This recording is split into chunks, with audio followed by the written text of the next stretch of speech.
제가 기도하고 시작하겠습니다. 사랑이 많으신 하나님 아버지 감사합니다.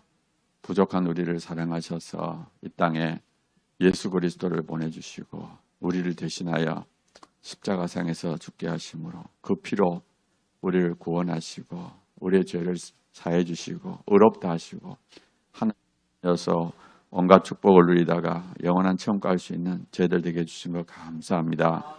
정말 주님 붙잡고 또 하나님께서 저희들을 구원하신 이 은혜 가운데서 힘있게 살다가 영원한 천국으로 설레는 마음으로 가는 저희들 되게 도와주시옵소서. 예수님의 이름으로 기도하옵나이다. 아멘. 예, 제가 요즘 성경을 좀 읽다가 은혜 부분이 뭐냐면은 부인할 수 없는 증거라는 것이 있습니다. 이제 우리가 어떤 사건이 터지면 그거 우연히 생길 수도 있다. 근데 그건 절대 우연이 아니다 하는 그런 사건들이 있어요. 그래서 저는 성경에 있는 것이 다 그렇겠지만 한두 가지만 이야기하면 사도 바울이 다메섹에서 이제 빛을 보면서 이제 안 보이게 되고 이제 다메섹으로 들어가지 않습니까?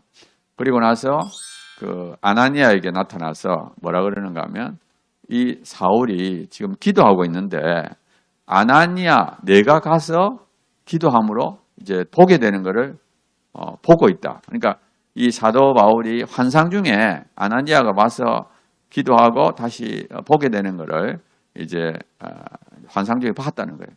그리고 나서 이제 아나니아 가서 이제 기도하고 이제 실제로 눈을 뜨고 이제 행동하게 됩니다. 그래서 이 사도행전은 사실은 사도 바울이 말을 해서 이제 그걸 자세히 적었는데 어떻게 보면은 우리가 갑자기 빛을 봐서 눈이 멀어졌다. 이거는 우연일 수가 있지만 기도 중에 아나니아가 와서 기도하고 또 실제로 아나니아가 와서 이제 기도함으로 이제 눈을 뜨게 되는.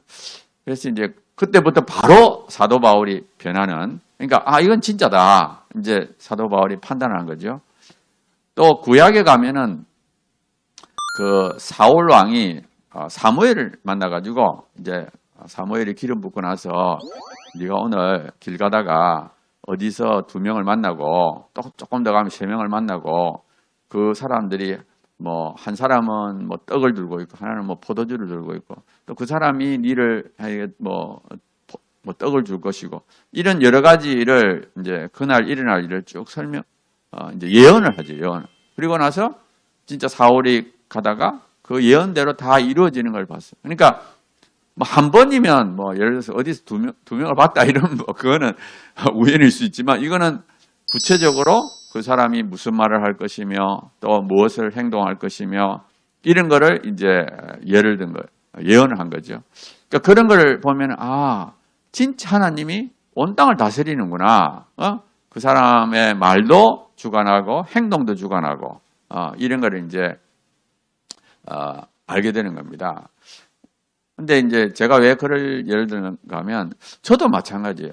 저도 전혀 하나님을 알지 못했는데 제 삶을 이렇게 쭉 뒤돌아보면 정말 부인할 수 없는 증거들이 있다. 그래서 전번에도 간증했듯이 중학교 3학년 때 허무감에서 뛰쳐나갈 때 딱 붙잡고 또 어떤 생각을 딱 내한테 주셔가지고 이제 자살하려 가려고 스탑을 시키고 또 30살 때 그냥 허무감에 막 부르짖었는데 바로 그 자리에서 은혜를 받게 만드시고 또 그 다음에 약간의 신비로운 체험도 했지만 그 다음에 진짜 하나님이 있는지 없는지를 알고 싶어서 열심히 하나님께 기도할 때 또 기도를 한 10개월에 걸쳐서 전부 다 기도 응답을 하셔서 단번에 저를 교수로 만드시고 또 거기서 끝나는 게 아니라 또 한국에 와가지고 잘못할 때마다 징계하시고 그러니까 우리는 태어날 때부터는 하나님을 전혀 모르는 영적으로는 아주 무지한 우리인데 한 걸음 한 걸음 가르치는 거죠. 그러니까 쉽게 말하면 잘못을 때리고 또 다시 회복시키시고 그래서 한국에 와서 이제 잘못할 때마다 이제 매를 맞으면서 야 진짜 하나님이 있구나. 사람이 복을 받을 때보다 매 맞을 때가 더 정신이 바짝 드는 것 같아요. 예, 그래서 정말 매를 몇 번 맞고 나니까 진짜 있구나 생각이 들고 또 하나님이 응답하시고 하여튼 이 지난 사건을 쭉 보면은 그게 하나면 우연이라고 할 수 있지만 전체적으로 모든 걸 주관하시는 하나님, 정말 신비로운 그 하나님이 계시다. 정말 하나님은 온 땅을 다스리는구나. 우리 눈에 보이지 않지만 모든 사람을 주관하시고 모든 사건을 주관하시는구나 하는 그걸 깨닫게 되는 거죠. 그래서 근데 제가 이제 최근 들어서 이제 딱 이제 큐티하면서 느낀 게 뭐냐면은 하나님이 그러한 증거를 우리에게 주시는 이유가 있어요. 그런 부인할 수 없는 증거를 각 사람에게 주시는 이유가 뭐냐면은 그 증거에 매달리는 게 아니라 그 증거를 통해서 실제로 하나님을 만나라는 거예요. 하나님, 살아계신 하나님과 또 우리를 위하여 죽으신 예수님, 또 우리 안에 거하시는 성령님, 삼위일체 하나님과 만나도록 하기 위한 하나님의 그 은혜죠, 은혜. 그래서 더 중요한 것은 하나님 아버지와 예수 그리스도와 성령님을 믿는 거예요. 그리고 그걸 믿으면 이제 그 다음에는 모든 것이 다 해결되는 거예요. 그 안에 있으면 삼위일체 하나님 안에 있으면 이 세상의 어떤 어려움과 문제 다 이길 수 있는 그런 우리가 되는 거예요. 존귀한 존재가 우리가 되는 겁니다. 그래서 우리가 제일 중요한 것은 그런 사람이 되어야 될 것 같고요. 사실은 제가 이제 여기 세 번째 왔기 때문에 제가 굉장히 고민을 했습니다. 무엇을 도대체 말해야 되나. 이제는 거의 다 말했고, 그래서 제가 고민을 하다가 본질적인 것을 이야기해야겠다. 이 차별금지법이나 동성애 이런 거는 하나의 쉽게 말해 열매지, 열매. 그 근원이 뭐냐 하면은 근원을 좀 이야기하는 것이 좋겠다. 이제 근원이 뭐냐 하면은 미혹과 유혹입니다. 크게 나누면 미혹과 유혹.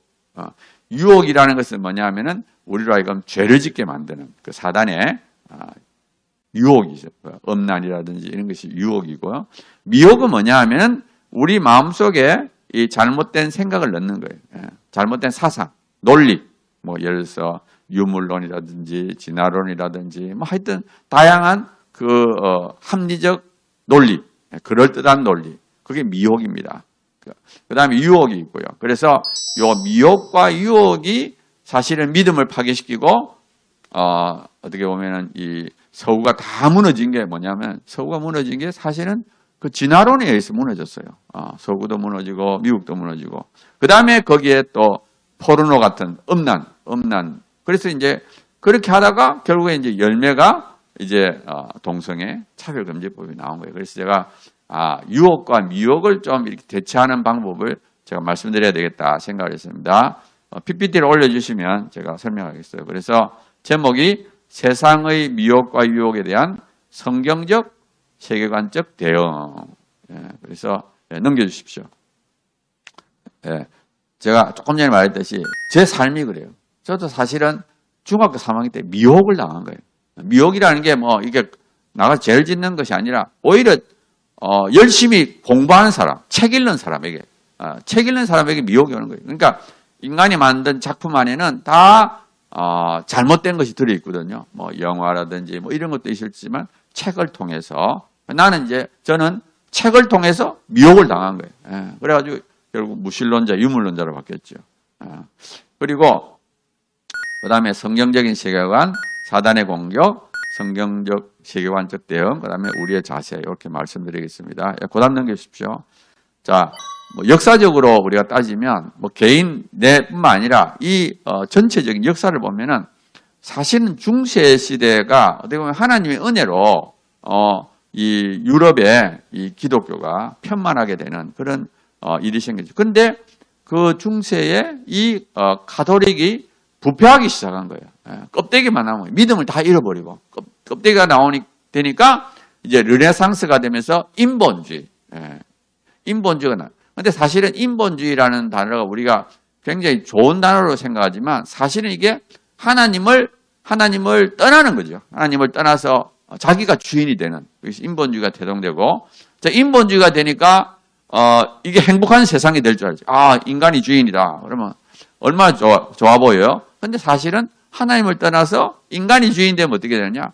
결국에는 자신의 가치를 오히려 파괴시키는 그런 결과를 낳아요. 그래서 마르크스의 유물론이라든지 다윈의 진화론, 뭐 프로이드도 마찬가지고 이런 것들이 자꾸 잘못된 논리들이 태동하는 거예요. 그러니까 하나님이 주신 우리에게 주신 이 이성, 이 지혜를 갖고 오히려 자기의 존재 가치를 파괴시키는 그런 악한 논리를 퍼뜨리는 거예요. 예. 그리고 이제 지금의 현실은 뭐냐? 사람의 존재 가치가 다 파괴된 거예요. 예. 이제는 뭐 여러 가지 그 논리에 의해서 파괴가 되고 또 그런 것들을 학교에서 가르쳐요. 체계적으로. 그러니까 결국에는 어떻게 되느냐? 자기의 존재 가치가 다 파괴가 되니까 이제는 몸뚱아리밖에 없는 거예요. 예. 그러니까 결국 허무주의. 제가 중학교 3학년 때부터 빠졌던 허무주의. 그리고는 죽음에 대한 공포. 죽음은 끝이라고 생각하니까. 그러니까 살아있는 동안에 그냥 마음대로 살자. 그래서 쾌락주의, 현세주의로 가게 되고요. 그 다음에 이 마음이 다 심성이 다 파괴되면서 윤리도덕의 붕괴. 그러니까 뭐 마음대로 사는 거예요. 그러니까 신문지상에 계속 나죠. 또 범죄가 증가하고. 제가 이제 늘 느낀 게 뭔가 하면은 왜 선진국가가 되면 우리가 흔히 말하는 선진국가라는 건 잘 사는 나라잖아요. 왜 잘 사는 나라가 되면 범죄가 증가하고 그다음에 이혼율이 증가하고 이런 것이 왜 생길까? 우리가 점점 잘 살아지면 왜 더 나빠지느냐 이 세상이. 그러니까 이게 어떻게 보면은 그 교육 안에 인간의 존재 가치를 파괴시키는 교육을 더 철저하게 시켜요. 교육이 선진국가가 되면 될수록 잘못된 논리를 더 집중적으로 가르치니까 오히려 옛날에 잘 모를 때는 학교도 잘 안 다니고 대부분 사람들이 학교 안 다닐 때는 오히려 더 세상이 아름다웠는데 착한 마음을 많이 가졌는데 이제는 뭐 집중적으로 하니까 저는 사실은 사춘기라는 단어가 많이 있어요. 사춘기가 뭐냐? 사춘기는 제 생각입니다. 학교에서 교육을 통해서 존재 가치가 파괴됨으로써 이 허무주의 이런 것이 들어올 때 갈등. 내가 이런 존재밖에 안 되나는 그런 갈등이 나는 사춘기라고. 그러니까 사춘기는 그 잘못된 교육의 결과다 이렇게 생각합니다. 하여튼 고단 넘겨주십시오. 자, 역사적인 고찰, 뭐 우리가 잘 알다시피 하나님이 이 땅을 아름답게 창조했는데 그 다음에 인간이 타락하게 되고 다시 하나님이 인간을 구원하기 위한 그런 과정을 거치죠. 그 다음에 이제 구조적인 고찰 해가지고 이 세상은 뭐냐? 보이는 세계와 보이지 않는 세계가 있다. 사실은 저는 이게 굉장히 중요하다. 많은 사람들이 보이지 않는 세계가 없는 줄 압니다. 보이지 않는 세계. 그리고 이 마귀는 얼마나 지혜로운가 하면 이 보이지 않는 그런 것이 없다는 것을 강조를 해요. 그러면 예를 들어서 영화도 막 귀신 영화 뭐 이런 걸 자꾸 만들어 가지고 이 잘못된 그 영적인 세계에 대한 개념을 심어버려요. 그러니까 그런 걸 보면 그건 영화에나 나오는 이야기고 이렇게 그러니까 자꾸 가짜를 만드는 가짜.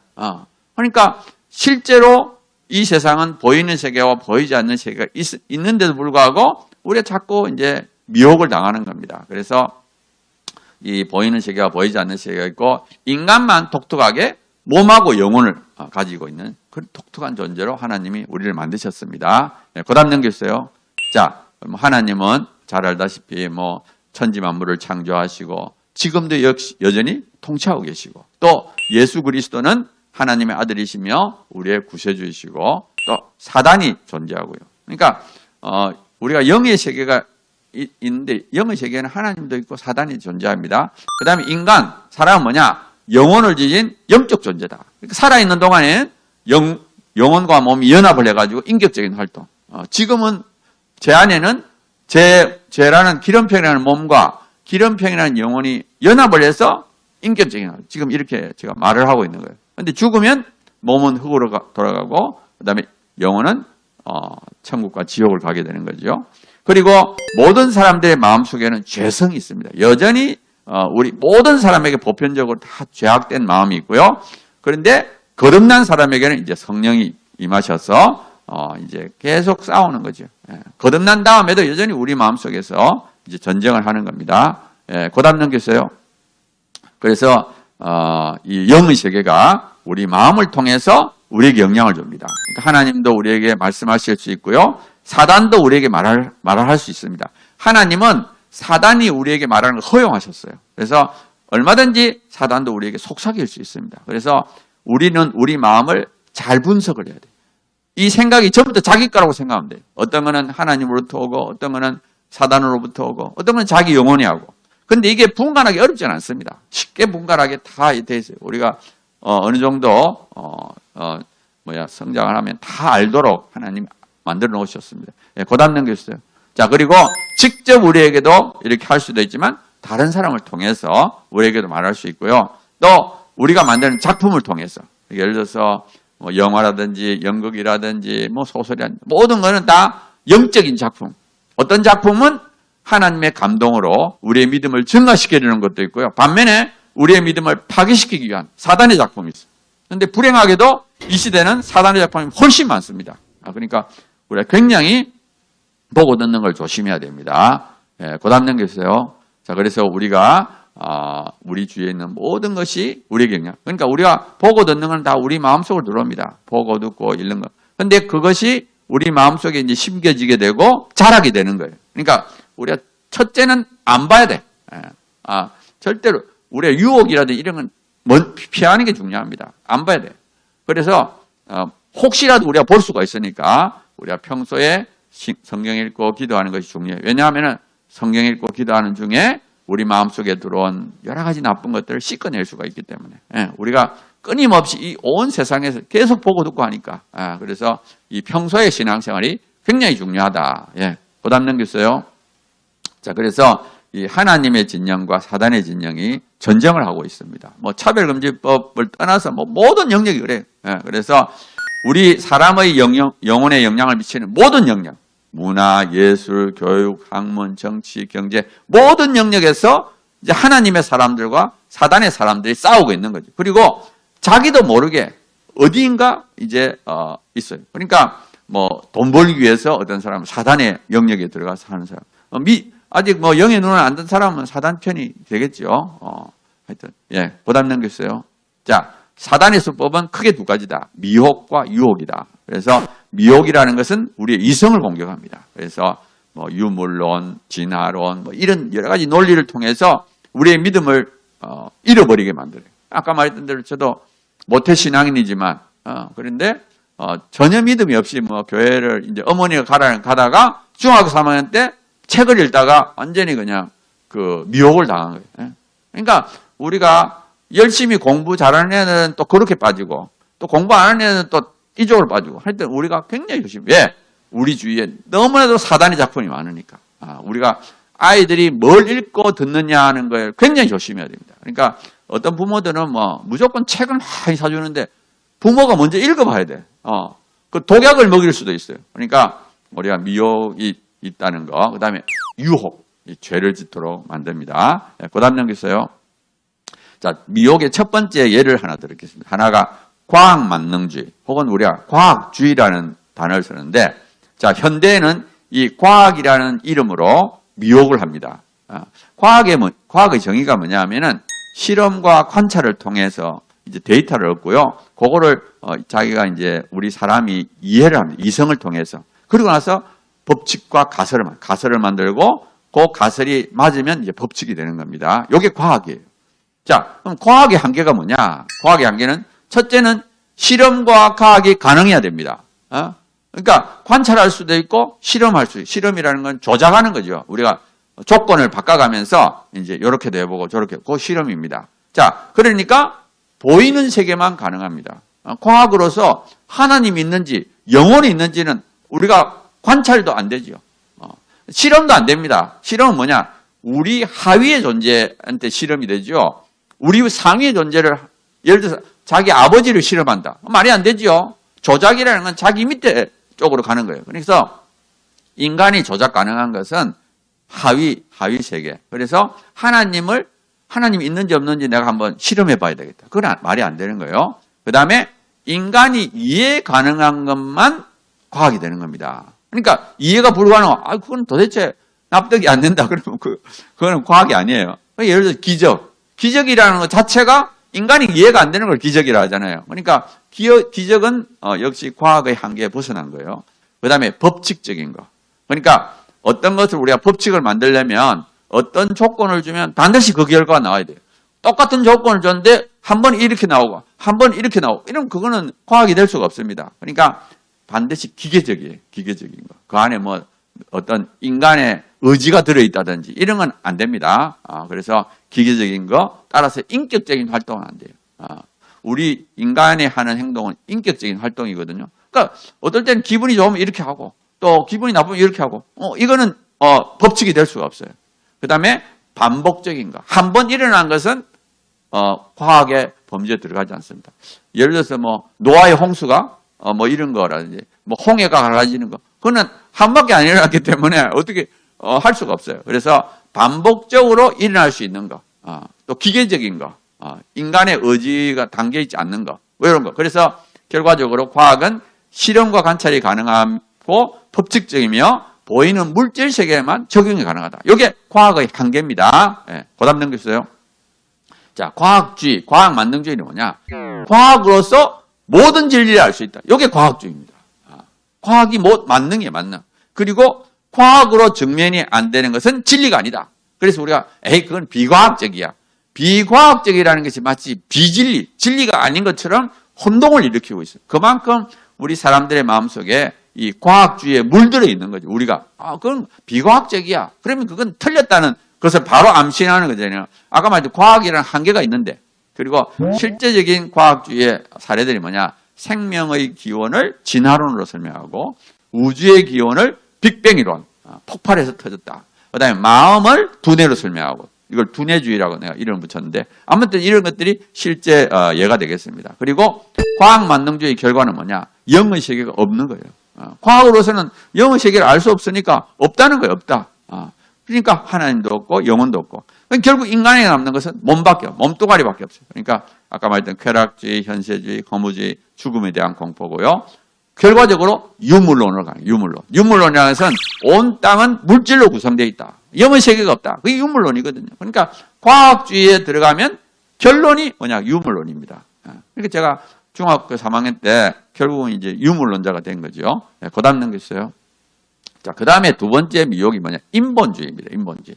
아까 르네상스 되면서 르네상스 막 이게 뭐 르네상스가 너무 좋아졌다 이러는데 그게 아니라 하나님을 떠난 겁니다. 인본주의라는 게. 인본주의 정의가 뭐냐? 하나님의 존재를 부정하고 인간이 가장 높은 거예요. 최고 위치에 인간이 있어요. 인간. 예를 들어서 신본주의는 우리 인간 위에 하나님이 있는데 이제는 하나님은 없어. 하나님의 존재는 없어. 그리고 인간이 제일 최고 위치야. 그리고 도덕이나 종교나 모든 거는 인간이 만든 거예요.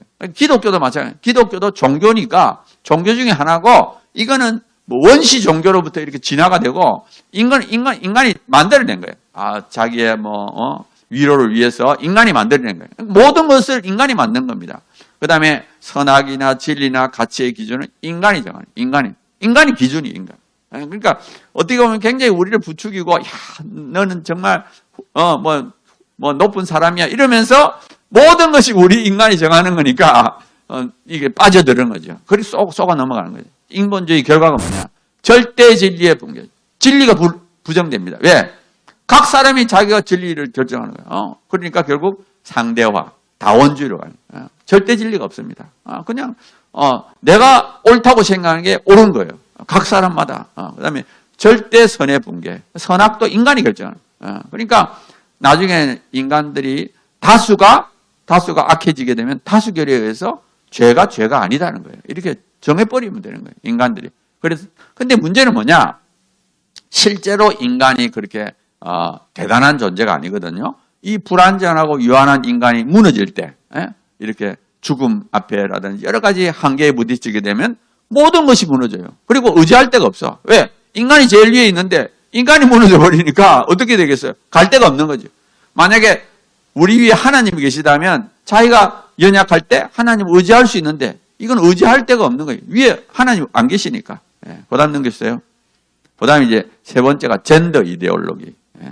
젠더라는 것은 이제 성하고 성은 섹스라고 젠더는 이제 영어로 젠더는 성은 생물학적 성. 이 남자 여자 두 종류밖에 없지요.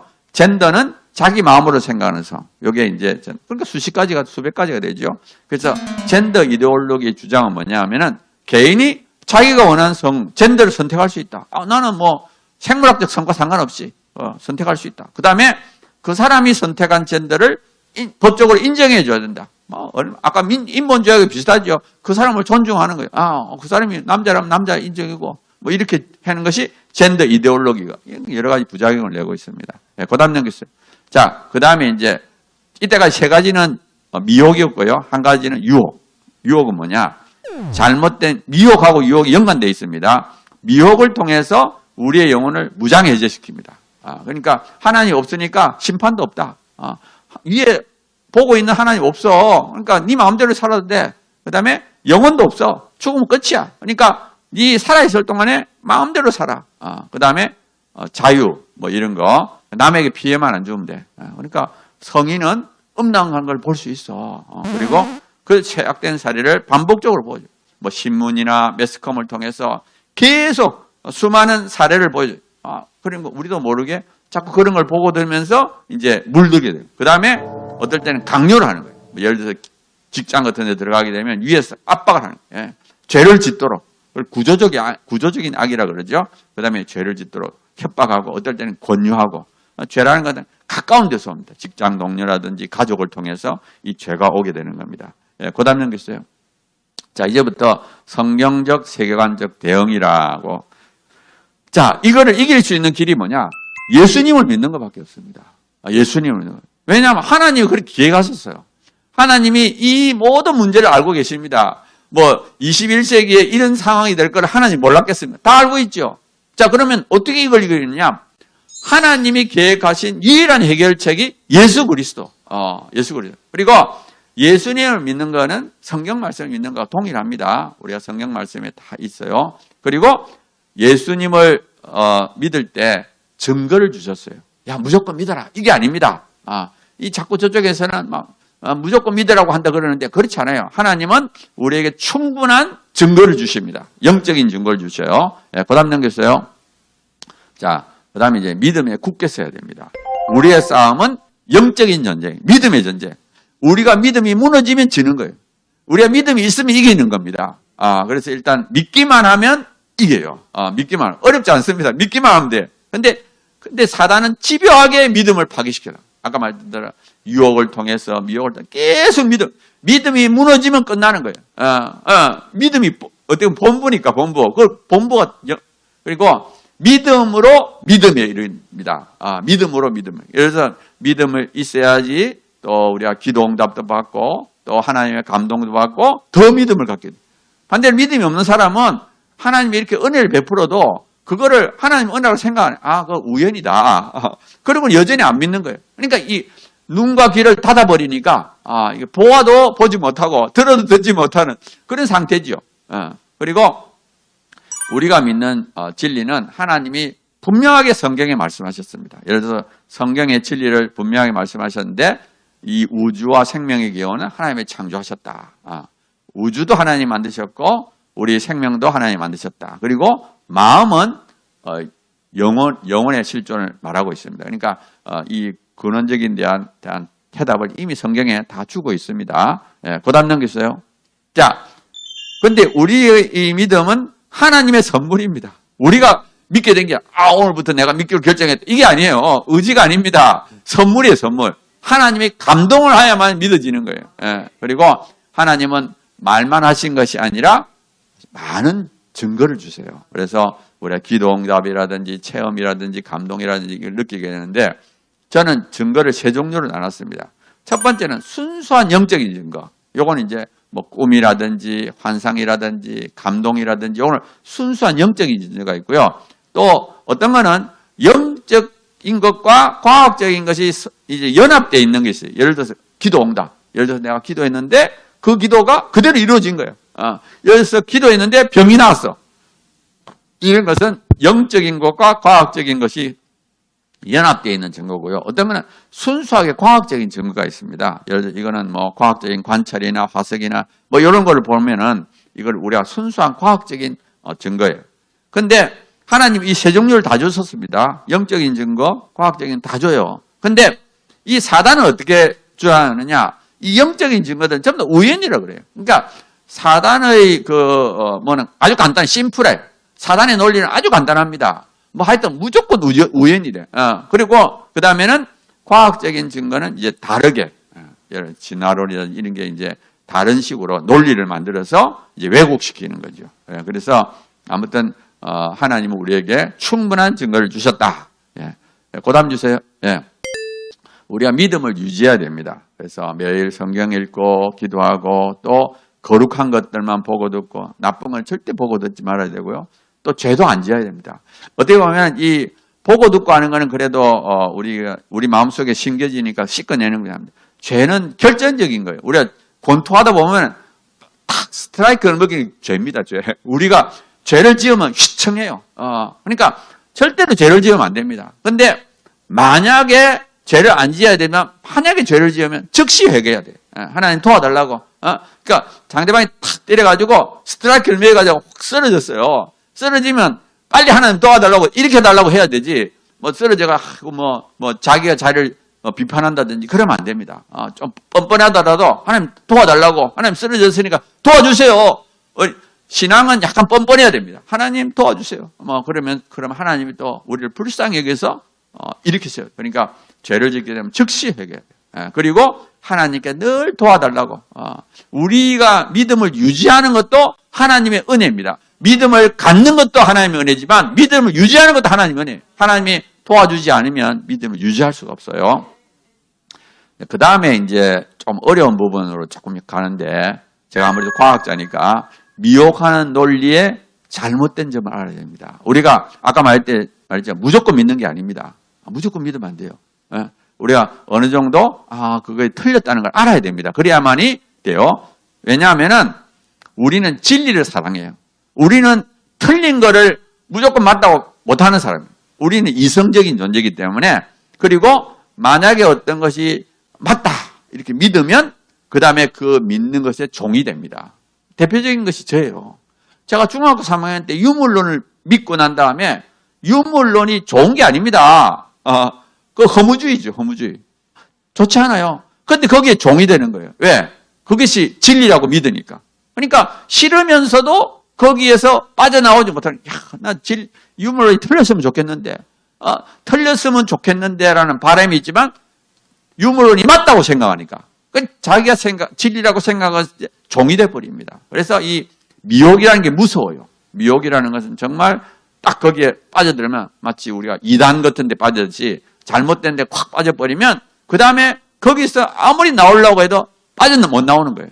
그리고 거기에 종이 돼, 영적인 종이 돼버려요. 그래서 우리가 이 진리를 잘못된 걸 받아들이면 안 되죠. 그리고 우리 마음속에 찜찜해. 늘 저쪽에서 이제 미혹을 할 때 그거에 대해 속 시원한 대답이 없으면 약간 찜찜한 거야.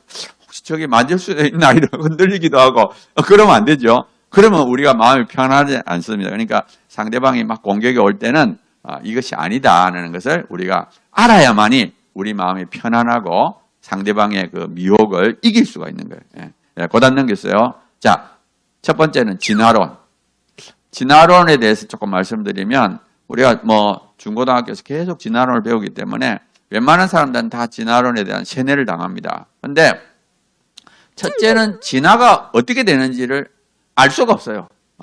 예를 들어서 진화라는 거는 아마 옛날 그 기억을 되살리면은 진화라는 것이 이제 돌연변이에 의해서 돌연변이니까 유전자가 변하는 겁니다. 유전자가 이제 돌연변이에 의해서 이렇게 바뀌게 되는 건데 여기에는 뭐 의지가 있는 게 아니에요. 나는 이쪽으로 가야 되겠다. 유전자 그런 건 아니죠. 그냥 우연히 돌연변이가 일어나요. 그러니까 이거는 확률이 아주 낮습니다. 그리고 그 인간의 DNA를 보면은 굉장히 정교하게 돼 있어요.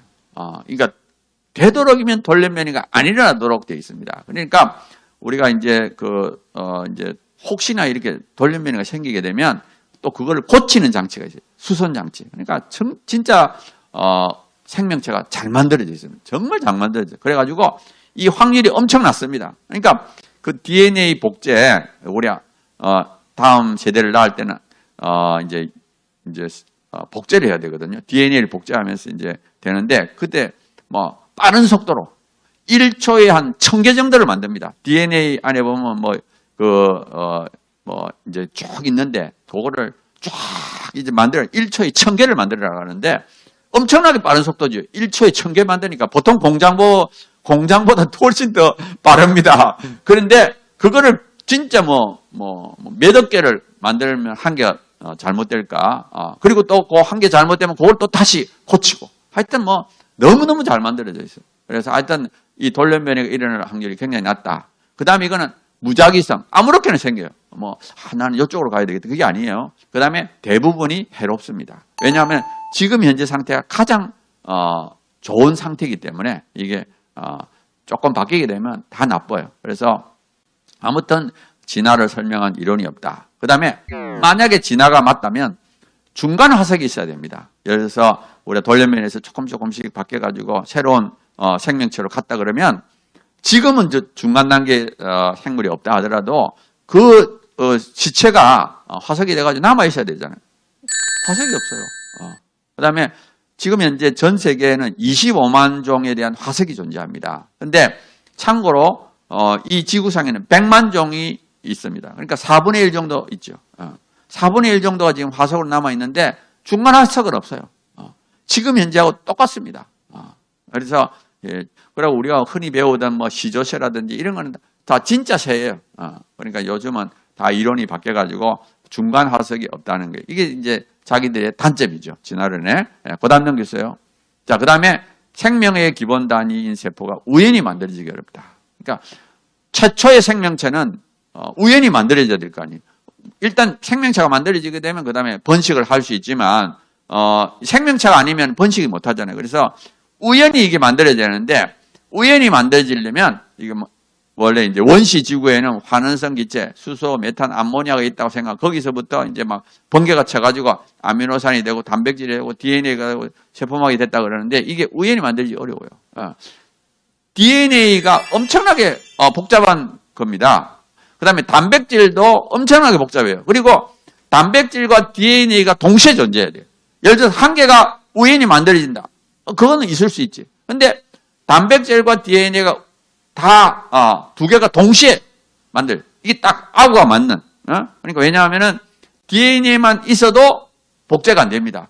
DNA의 정보, 요거는 컴퓨터로 하면 DNA 정보를 단백질이 그걸 이용해서 복제를 합니다. 그러니까 그런데 또 단백질은 어떻게 만들어지냐? DNA 정보를 사용해서 단백질을 만듭니다. 그러니까 이게 서로 얽혀 있어요. DNA에 의해서 또 단백질을 만들게 되고요. 또 복제하기 위해서는 단백질이 존재해야 되는데 DNA는 정보입니다. 그걸 복제하는 기계는 단백질이에요. 그런데 이 단백질이라는 기계 자체에 대한 정보도 또 DNA에 있습니다. 그러니까 이게 얽혀 있어요. 그러니까 하나님이 진짜 이거 진화론이 나올 줄 알고 진화가 절대 안 된다는 것을 보여주기 위해서 이미 만들어 놨어요. 그래서 사실은 이걸 정확하게만 들여다보면 이건 진화가 될 수가 없는 거예요. 그 다음에 생명의 기본 구조가 정교하고 완벽하다. 그래서 이 세포 하나가 보통 10의 마이너스 6승미터, 아주 적습니다. 현미경으로 봐야 돼요. 현미경. 근데 그 안에 보면 핵도 있고 미토콘드리아, 하여튼 이게 살아 있습니다. 그러니까 그 안에 배설 기능도 있고 소화 기능도 있고 다 있어요. 하나의 생명체입니다. 우리가 단세포 생명체라는 것도 있잖아요. 아메바 이런 건 단세포. 그 하나가 조그만 게 하나가 살아 있는 거예요. 그 다음에 우리가 생식세포, 난자와 정자가 수정란이 딱 되면 그게 자라가지고 거대한 이제 우리 몸이 되는 거잖아요. 신기하잖아요. 한 개의 세포가 5조, 6조 되는 생명체로 바뀌어버리는. 그래서 우리가 예를 들어 땅을 팠는데 CD가 들어있어요. CD 안에 수백 곡이 들어있다. 자, 그럼 그 CD가 우연히 생겼다고 말이 되겠습니까? 말이 안 되죠. 근데 그 CD보다 더 엄밀하게 되어 있는 게 우리 생명체라는 거예요. 고단 넘겨주세요. 자, 그 다음에 빅뱅 이론. 요거는 좀 어려우니까 간단하게 하겠습니다. 빅뱅 이론이 뭐냐면 무에서 유가 생겼어요. 우주가 빵 폭발해서 생겨났다는 게 빅뱅 이론입니다. 우주가 빵 폭발해서. 그전에는 없었어요. 완전히 무. 근데 이게 터져가지고 우주가 생겨난 거예요. 그러니까 이게 첫 번째는 뭐냐? 에너지 보존 법칙에 어긋나요. 왜냐하면 에너지 보존 법칙은 항상 에너지는 유지가 돼야 돼. 근데 그전에 없었잖아. 제로. 에너지가 제로. 지금은 온 우주에 이제 에너지가 꽉 있죠.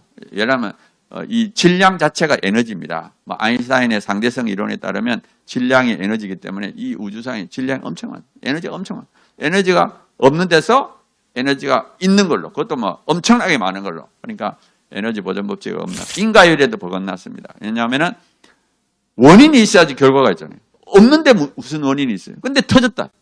터지는 사건이 아무것도 없는 데서 생겼습니다. 그 다음에 시간의 문제. 그러면 이게 터졌다는 것은 불안정하다는 거예요. 불안정한 상태로 영원히 존재하다가 터진 거예요. 그러니까 그게 또 말이 안 되죠. 왜냐하면 터지기 전에는 무한한 과거가 존재하기 때문에. 그 다음에 이제 뭐 편평성, 지평성 이런 것들은 이제 조금 어려운 문제고요. 이 편평성, 지평성 이런 문제 때문에 인플레이션 이론이라는 게 나옵니다. 이 문제를 해결하기 위해서. 그게 뭐냐 하면은 폭발한 다음에 10의 마이너스 36초 만에 10의 24승배로 팽창하는 거. 이걸 인플레이션 이론이에요. 그러니까 이 편평성, 지평성 문제를 없애기 위해서 이런 걸 이론을 만들었는데 아주 황당하죠. 빛의 속도에 100억 배의 팽창이 일어나야 되니까. 그러니까 하여튼 뭐 좀 황당한 이론을, 그러니까 뭐 자기들이 또 문제 해결하기 위해서 또 새로운 가설을 만들고 이런 그런 상황이 있습니다. 그 다음 넘겼어요. 자, 두뇌주의. 두뇌주의는 두뇌 자체만으로 마음이 생겨난다는 논리를 두뇌주의라고 합니다. 우리 기독교 진리는 뭐냐? 우리에게는 영혼이 있고 마음은 영적인 활동이다. 자, 그런데 현재 밝혀진 과학적 사실은 영혼의 실존으로도 설명이 가능하다. 이 말이 뭐냐 하면은 전번에 제가 한번 설명했을 것 같은데 저는 이제 우리 몸은 컴퓨터, 우리 두뇌를 포함한 몸은 컴퓨터고 컴퓨터 앞에 일하는 사람은 영혼이다. 이렇게 가정을 하게 되면 그 컴퓨터가 어디 망가지게 되면 장애가 생깁니다. 그죠? 그래서 그런데 이제 누가 와서 야 컴퓨터 여기 망가지니까 요 기능, 정신적 기능이 장애가 생겼지. 자, 영혼은 없어. 이 컴퓨터가 모든 것을 한 것이야. 이렇게 주장하게 되면 정말 컴퓨터가 모든 걸 해서 그렇게 장애가 생길 수도 있지만 컴퓨터하고 일하는 사람이 힘을 합쳐서 일을 하더라도 컴퓨터가 어디가 망가지게 되면 장애가 생깁니다. 마찬가지라고 생각해요. 우리 몸과 영혼이 연합을 해서 인격적인 활동을 하더라도 두뇌가 어디가 망가지게 되면 장애가 생겨요. 그걸 갖고 영혼이 없다 이렇게 말도 못해요. 그래서 제가 조금 전에 말했던 거는 지금 현재 우리가 뇌과학이라는 걸 통해서 굉장히 두뇌에 대한 연구를 많이 하는데 이 현재 뇌과학을 통해서 확실하게 밝혀진 과학적 사실은 두뇌 어디가 손상을 입으면 어떤 장애가 생긴다. 그거는 이제 과학적 사실이고 그건 우리가 받아들여야 됩니다. 근데 그 이상은 몰라. 우리가 어떻게 감정이 생기는지 어떻게 판단을 하는지 뭐 어떻게 기억을 하는지 그런 건 잘 모릅니다. 근데 아무튼 문제는 뭐냐 하면은 그런 뇌과학을 하는 과학자들은 대부분 다 유물론자. 왜냐하면 영적인 체험이 없으니까 영혼이라는 거 아예 몰라. 그냥 두뇌로서만 두뇌주의에 빠져 있는 거지. 그러니까 그 사람들이 이제 책을 적어가지고 논문을 쓰고 해서 심리학을 통해서 무신론, 유물론을 가르치고 있는 상황입니다. 아무튼 제가 여기서 말씀드리고 싶은 것은 현재 밝혀진 사실은 영혼이 있다 없다 말을 못한다. 영혼이 실존으로도 설명이 가능하다. 그리고 영혼은 관찰이 불가능해요. 그러니까 과학적인 방법으로는 정말 이게 마음이 두뇌만에 의해서 만들어졌는지 몸과 영혼의 연합인지는 분간할 수 없습니다. 보답 넘겼어요. 자, 젠더 이데올로기도 마찬가지죠. 우리가 자기 마음대로 성 자체가 바뀌는 거예요. 그냥 자기가 그렇게 생각한 거야. 난 남자다. 난 여자다. 그건 본인이 생각이야. 본인이 그렇게 생각하는 걸 우리가 뭐라 하겠어요. 근데 그거는 그렇다고 해서 성이 바뀐 건 아니죠. 그래서 우리가 그런 생각을 하는 사람을 배려한다고 해서 그걸 법으로 인정해버리면 부작용이 생기고 오히려 정상인들이 이제 역차별 받는 거예요. 예를 들어서 남자인데 넌 여자 되고 여자 목욕탕을 들어가면 어떻게 되겠어요? 실제로 미국 같은 데서 이제 그런 일이 일어나는 거예요. 그걸 막을 수가 없는 거예요. 젠더 이데올로기에 이제 빠져드니까 차별금지법 뭐 이런 거에 빠지니까. 그래서 이 젠더라는 의미를 그냥 성역할, 심리적 특성. 원래 젠더라는 게 그렇게 됐어요. 그래서 원래 젠더라는 초창기 의미는 뭐냐? 남성다움, 여성다움, 여성들이 하는 이런 활동, 남성들이 하는 활동, 이런 거 의미인데 이게 자꾸 확장이 돼가지고 젠더가 이제 왜곡이 돼버리는 거예요. 그래서 그런 식으로 좀 젠더의 의미를 줄이고 육체와 상관없이 성을 결정할 수 있다. 이렇게 하면 안 된다는 겁니다. 그 다음 넘겼어요. 자, 그 다음에 우리가 세상을 변화시켜야 됩니다. 그래서 첫째는 뭐냐? 예수 그리스도를 전해야 돼요. 인간을 변화시키는 것은 예수 그리스도밖에 없습니다. 예를 들어 창조과학을 가르친다든지 일가지 안 변해요. 그냥 요거는 아까 말했던 대로 저쪽이 공격하는 미혹을 막기 위한 방패. 지금 이런 것들은 다 방패고요. 그 사람의 본질을 변화시키는 것은 예수 그리스도밖에 없습니다. 하나님이 그렇게 계획하셨어요. 그래서 예수님만이 인간을 구원하는 유일한 길이고 어떻게 보면 사랑과 공의와 거룩함의 근원입니다. 예수님을 믿어야만이 그 다음부터 인간이 바뀌고 공의로운 사람이 되고 거룩한 사람이 돼요. 그러니까 예수님을 떠나게 되면 거룩함이나 공의가 다 무너집니다. 그리고 이제 우리가 믿음을 유지하고 각 분야에 들어가서 그 분야를 변화시켜요. 그래서 우리가 이걸 진지를 만들어요. 진지. 그래서 여기서 각 분야는 모든 영역입니다. 정치, 경제, 문화, 교육, 학문 모든 영역에 자기의 재능에 맞춰서 거기 들어가가지고 거기에 영향력을 미치는 그런 사람이 돼야 돼. 그리고 진화론이나 인본주의 등에 기초한 잘못된 개념들을 다 성경적으로 바꿔야 돼. 그러니까 거기에서 열심히 공부해가지고 믿음을 유지하면서 믿음을 유지하지 않고 가가지고 호랑이 굴에 들어가지고 잡혀먹으면 안 되지. 변질되면 안 되지요. 변질되지 않고 순수한 믿음을 유지하면서 그쪽에 들어가서 이제 그걸 바꿔야 됩니다. 그 다음 넘겼어요. 자, 몇 가지 예를 들었습니다. 진정한 자유의 개념. 그러니까 자유만능주의는 본인이 원하면 남에게 피해만 안 주면 얼마든지 할 수 있다. 이거 가짜지요. 가짜 자유. 진짜 자유는 뭐냐? 하나님 안에서의 자유가 진짜 자유입니다. 하나님 허용하신 안에서. 그래서 사실은 종교의 자유라는 말도 어폐가 있어요. 하나님이 다른 종교를 인정하는 건 아니거든요. 근데 이제 물론 우리가 민주주의 사회에서 여러 종교가 서로 공존하게 살아야 되니까 그런 의미에서는 되는데 내 마음대로 그냥 선택할 수 있다. 이건 아닙니다. 우리에게는 종교의 자유가 없어요. 제가 왜 이걸 말씀드리는가 하면 우리 딸이 2명 있는데 큰 딸이 고등학교 되더니만 그러더라고. 아빠, 나 교회 가기 싫어 이러더라고. 나도 종교의 자유가 있어 딱 그러더라고. 그래서 내가 너무 화가 나는 거예요. 얘가 머리가 좀 크더니만 종교의 자유가 있다고 교회 안 가겠다 그래서 야, 종교의 자유 없다. 그래, 우리 집에서 먹고 자고 하려면 종교 자유 없다. 네가 다 커서 네 독립했을 때는 종교 자유가 있다. 근데 이 말이 뭐냐면은 하나님은 다른 종교를 믿는 걸 허락한 게 아니에요. 그러니까 이 종교의 자유가 그런 의미에서는 없다 이런 뜻입니다. 그 다음에 이제 표현의 자유. 표현의 자유를 해가지고 음란한 것도 이거는 예술인지 음란인지 모를 정도로 그건 아니죠. 그 다음에 성인은 음란물을 볼 수 있다. 그것도 아니죠. 예수님은 뭐라고 그랬어요? 음란한 걸 보면은 눈을 빼버리라 그랬어요. 눈을 빼버리라. 그러니까 이 보는 것과 행동은 종이 한 장 차이입니다. 이걸 자꾸 보게 되면 세뇌가 돼요. 아까 말했던 대로 보고 듣는 건 전부 다 우리 마음속에 들어오게 되고요. 의 안에서 자랍니다. 그러니까 예를 들어 포르노를 반복적으로 보면은 결국엔 거기에 물들게 되고 환경만 딱 주어지게 되면 행동을 하는 거예요. 그래서 보는 것과 행동은 종이 한 장 차이다. 그 다음에 죽는 자유도 없어요. 우리가 마음대로 이거 생명은 내 거다. 자살하는 이거 아닙니다. 그래서 생명은 자기 게 아니라 하나님의 것이다. 그리고 이 잘못된 자유라는 게 뭐가 문제냐? 죄로 깨닫지 못하게. 이게 사단의 수법입니다. 우리가 죄를 죄라고 깨달으면 회개하고 다시 회복할 수 있는 기회가 있는데 이건 잘못된 자유라는 개념을 딱 물들어 버리면 그 다음엔 죄를 죄로 깨닫지 못하고 결국은 이제 멸망을 하는. 이거 사단의 전략이죠. 그 다음 넘겼어요. 진정한 죽음의 의미는 뭐냐? 이제 죽으면 끝이다. 이게 잘못된 죽음. 그러니까 그런 개념이 온 편만에 있는 거예요. 온 세상에.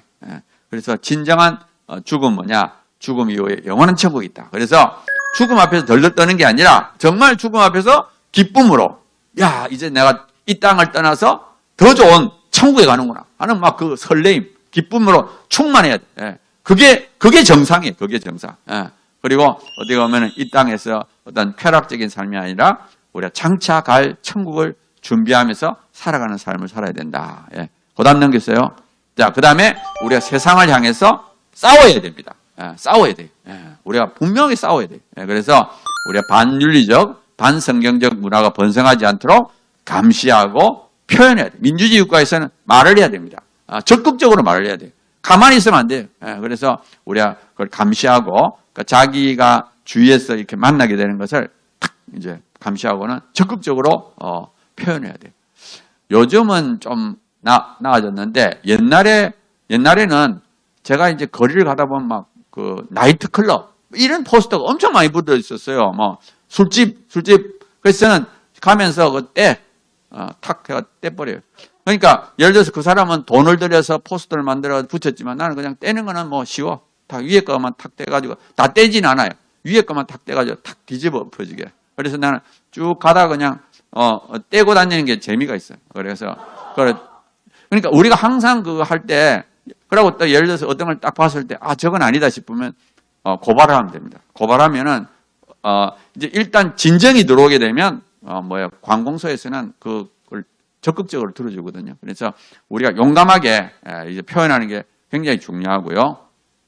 그 다음에 이 사회 현장이 교룩하게 되도록 구체적인 행동, 실제적으로 행동해야 됩니다. 제가 미국에 있을 때, 미국이 벌써 한 40년 전에인데, 제가 미국에서 공부할 때, 미국은 이제 포르노 영화관이 합법화되어 있습니다. 근데, 거기는 뭐, 법으로 이제 자유롭게 영화관이 되어 있으니까, 이제 어느 마을에, 그러니까 아주 보수적인 마을이죠. 보수적인 마을에 이제 포르노 영화관이 들어왔어요.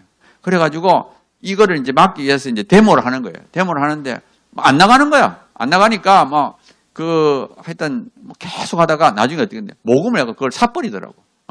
그 영화관을 사버려요.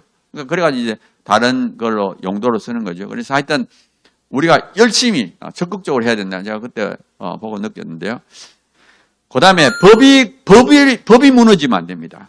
법이 무너지게 되면 이제 큰일 나는 거예요. 근데, 국민의 절반 이상이 타락하게 되면 법이 바뀌어버립니다. 민주주의 국가에서는 이제 법이 예를 들어서 미국의 경우에 지금 마리화나가 합법화돼요. 마리화나. 예를 들어서 그걸 이제 마리화나는 이제, 그러니까 왜냐하면은 너무나 많은 사람들이 마리화나를 하니까. 제가 이제 미국 가서 벌써 40년 전의 이야기인데 대학교 축제하면은 한쪽 구석에서 마리화나를 하는 거예요. 그러니까 축제 끝난 다음에 가면 월요일날 가면 마약 냄새가 막 나는 거예요. 진동을 하는 거예요. 그만큼 마약이 퍼져.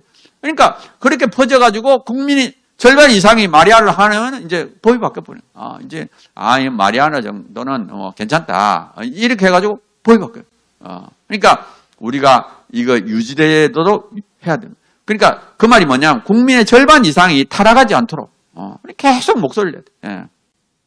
그리고 현재 우리나라뿐만 아니라 전 세계가 다 그렇죠. 타락하고 있는데 누군가가 말을 하지 않으면 결국 무너집니다. 이게 지금 세상은 나쁜 쪽으로 가고 있어요. 인간은 죄성을 갖고 있기 때문에 이 나쁜 쪽으로 가게 돼 있습니다. 그러니까 가만히 있으면 그냥 무너져요. 그러니까 무너지게 하는 방법은 뭐냐? 가만히 있으면 됩니다. 아무것도 안 하고 가만히 있으면 보면서 저러면 안 되지, 저러면 안 되지. 말만 하고 생각만 하면 무너지는 거예요. 분명히 액션을 취해요. 액션을 취하면 그게 저지가 됩니다. 저지가 되고 가능하면 이제 다시 이제 반대 방향으로 가게 해야 되겠죠. 그래서 이 땅에는 돈을 벌기 위해서 음란을 지지하는 사람 수많은 사람이 있습니다. 반면에 거룩함을 지지하는 사람은 오직 그리스도. 그것도 깨어있는 그리스도만 이 일을 합니다. 그러니까 정말 내가 깨어있다. 그러면 정말 해야 돼요. 그냥 내가 혼자서 큐티하고 이것만 하는 게 아니라 정말 세상에 나가서 일부러 그렇게 할 필요는 없지만 하여튼 우리 눈에 부딪히는 거 이런 거는 정말 최선을 다해서 해야 됩니다. 보답 넘겨주세요. 자, 사회정화를 위한 구체적인 행동을 하는 사람들이 필요하다. 그래서 저는 이름을 그냥 붙였는데 음란과 싸우는 거룩한 용사다. 영어로 하면 홀리 폴리스. 제가 이름을 붙였습니다. 그래서 음란과 싸우는. 그러니까 음란과 싸우기 위해서는 일단 본인이 자기가 거룩해야 되겠죠. 세상에 나가서 싸우기 전에 본인이 먼저 거룩해. 그 다음에 세상과 싸우는 거룩한 용사가 필요합니다. 그래서 이 홀리 폴리스의 마음 자세는 첫째 두려워하면 안 돼. 저쪽이 더 많은데 그렇지만 절대 두려워하면 안 됩니다. 두 번째 용감해야 돼. 용감해. 자기 영적 분노를 느끼면 하나님이 주신 사명이다. 그러니까 우리 마음속에 어떤 생각이 딱 들어왔는데, 이건 아니지. 이건 해야 되겠다. 그러면 분명하게 말을 해야 돼. 예. 전번에 옛날에도 보니까 내가 서울역에서 보니까 조그마한 마켓이라 그러나? 스토리웨이인가? 그 스토리웨이 딱 가니까 한쪽에 그 플레이보이 잡지가 있더라고. 그래서, 이걸 보여주나? 너무 놀래가지고 내가, 이거는 아니지 싶어가지고, 그거를, 사진을 딱 찍어가지고, 우리 간사에게 말을 해가지고, 이거 안 된다. 이건 12세 관람가, 이건 무슨, 이런 걸 12세 관람가. 그래서 당장 고치라고 이제 하여튼 일단은 딱 보고, 이건 아니다 싶으면 바로 그냥 행동을 해야 됩니다. 그거는, 물론 이제 그걸 다 하려면 힘드니까, 아니면 이제 알려주면, 고발하면 되지. 그걸 집중적으로 하는 단체들이 있으니까, 단체들이 한테 이제 알려주기만 해도 큰 힘이 돼. 그걸 발견하면 알려주는 거야. 그 다음에 희생할 각오를 해야 된다. 이제 왜냐하면은 귀찮으니까 안 하는 거예요. 희생을 안 하려고. 그런데 이걸 내가 안 하면, 물론 다른 사람이 할 수도 있죠. 할 수도 있지만, 이 깨어있는 그리스도가 많지가 않습니다. 그러니까 이거는 딱 다음에 이건 내가 해야 될 일이다. 하나님이 감동을 주면 이걸 해야 되겠다. 이런 것을 좀 희생할 각오를 하고 좀 약간 귀찮지만 행동을 옮기면 또 하나님 또 그거 하면 기쁨을 주세요.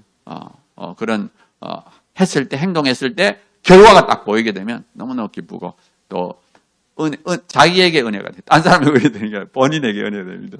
예, 그다음 넘겼어요.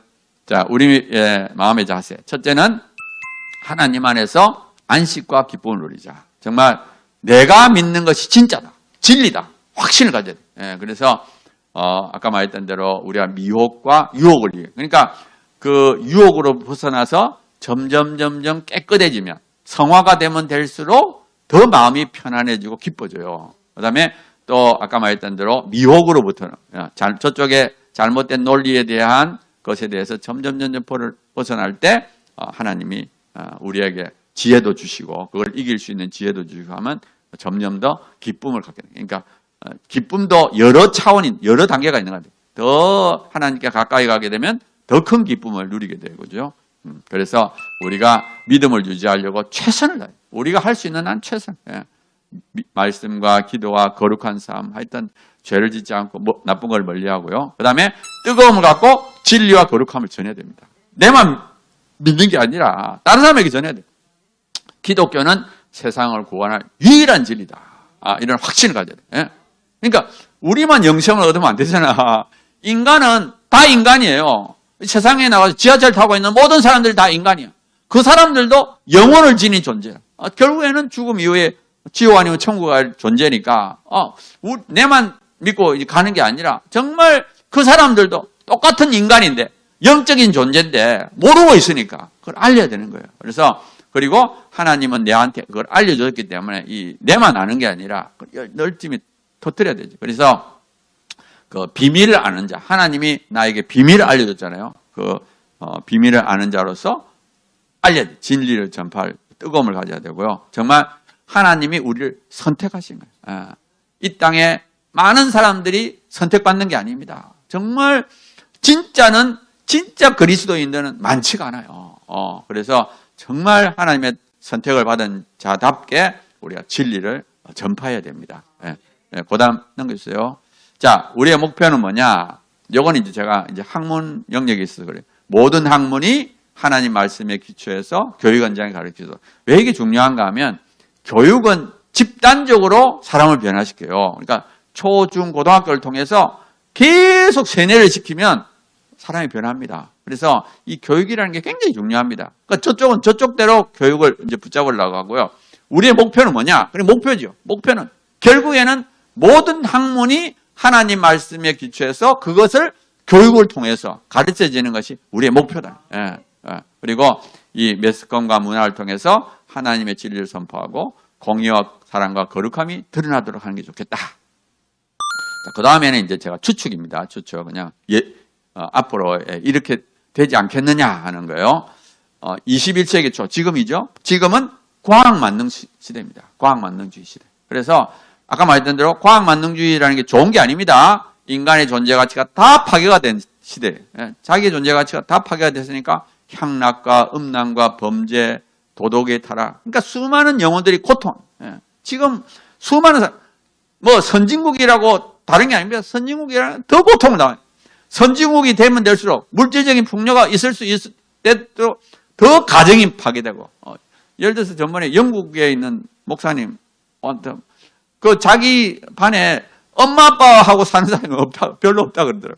그만큼 가정이 파괴돼요. 그러니까 행복이라는 게 어떤 물질적인 풍요가 아니고 편안함이 아닙니다. 그런 게 가정이 다 파괴돼요. 얼마나 고통스러워요. 수많은 영혼들이 지금 고통을 겪고 있는 거예요. 그러니까 하나님께 부르짖는 거죠. 마치 애굽 땅에 있는 이스라엘 민족처럼. 그리고 이런 시대, 지금 미혹과 유혹의 시대인데 이때에 진짜 기독교인들이 성장하는 거예요. 예. 이 어려움, 공격을 당해 미혹과 유혹의 공격을 당할 때 정말 하나님의 사람이 이거를 뚫고 나가는 하나님의 사람들이 성장하는 거예요. 그래서 저는 21세기 후반쯤 되면 이제 한 100년 지나면 하나님이 불쌍히 여겨가지고 하나님이 여기서부터 건져주실 거다. 왜냐하면 모든 사람들이 고통스러워하는 시대가 지나게 되면 하나님이 긍휼을 베풀어 주지 않겠느냐. 고담 넘겼어요. 자, 그래서 저는 21세기 후반은 신르네상스 시대다. 아까 르네상스는 신본주의가 인본주의로 바뀌었는데 이제는 신르네상스 시대. 신르네상스 시대는 뭐냐 하면은 영적 암흑기가 이제 문을 닫고 다시 인본주의가 신본주의로 바뀌는 그런 시대가 되지 않겠느냐. 그래서 하나님이 불쌍히 여겨가지고 이제 다시 사람들이 하나님 없이 살아니까 너무 힘들다. 너무 이건 허무하다. 하나님께 다시 가야 되겠다. 그게 대세가 되는 대세. 그래가 신르네상스. 그래서 하나님께 간구하자. 우리로 하여금 먼저 이 세상의 이 유혹과 미혹을 이기는 그런 존재가 되게 해주시고 또 하나님께서 온 인류를 구원해달라. 그리고 나를 도구로 삼아달라 하는 그런 기도를 했으면 좋겠습니다. 제가 일단 기도하고 마치도록 하겠습니다. 하나님 아버지 감사합니다. 정말 부족하지만 저희들을 사랑하셔서 이 악한 시대에 하나님께서 저희들을 건져주시고 또 영의 눈을 뜨게 하시고 하나님의 비밀을 알게 해주신 것 감사합니다. 정말 이 세상의 유혹과 미혹을 이기는 진짜 믿음의 사람이 먼저 되게 해주시고 또 그 믿음을 다른 사람들에게 열심히 전파해서 다른 사람들도 동일한 은혜를 받고 영원한 천국에 가는 많은 하나님의 사람들이 생기게 도와주시며 또 정치, 경제, 문화 모든 영역이 하나님께로 돌아오는 그 날을 기대하며 최선을 다하는 저희들 되게 도와주시옵소서. 예수님의 이름으로 기도드리옵나이다. 아멘.